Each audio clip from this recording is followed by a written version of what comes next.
ত্রয়োদশ জাতীয় সংসদ নির্বাচন ও গণভোট ঘিরে রাজধানীতে নিরাপত্তা ব্যবস্থা জোরদার করা হয়েছে। শহরের গুরুত্বপূর্ণ এলাকাগুলোতে একাধিক চেকপোস্ট বসিয়ে তল্লাশি কার্যক্রম চালাচ্ছে আইনশৃঙ্খলা বাহিনী। এই বিষয়ে আরও বিস্তারিত জানাতে এই মুহূর্তে আমাদের সহকর্মী ফরহাদুজ্জামান আছেন রাজধানীর মানিক মিয়া এভিনিউতে। আমরা সরাসরি যাচ্ছি ফরহাদের কাছে। ফরহাদ, আপনি এই মুহূর্তে যে জায়গাটিতে আছেন সেখানে সম্ভবত একটি নির্বাচনী কেন্দ্র। কেমন পরিবেশ পরিস্থিতি দেখছেন? আইনশৃঙ্খলা বাহিনীর তৎপরতা কেমন দেখছেন?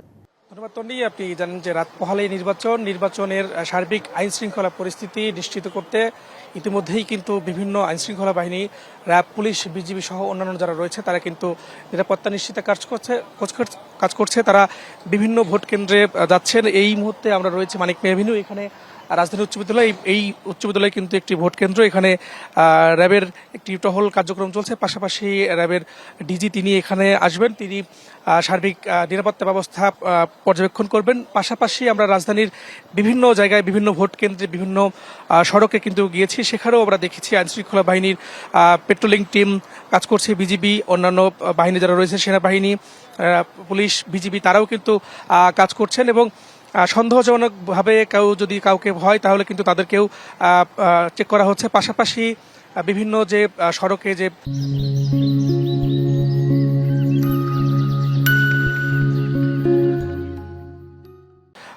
আইন শৃঙ্খলা বাহিনী যারা রয়েছে সন্দেহজনক কাউকে দেখা হলে তাদেরকে কিন্তু জিজ্ঞাসাবাদ করছে।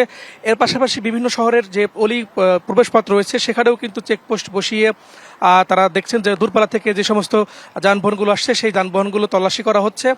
কোনো ধরনের নিরাপত্তার জন্য ঘাটতি না হয় সেই সার্বিক বিষয়গুলো কিন্তু তারা পর্যবেক্ষণ করছেন।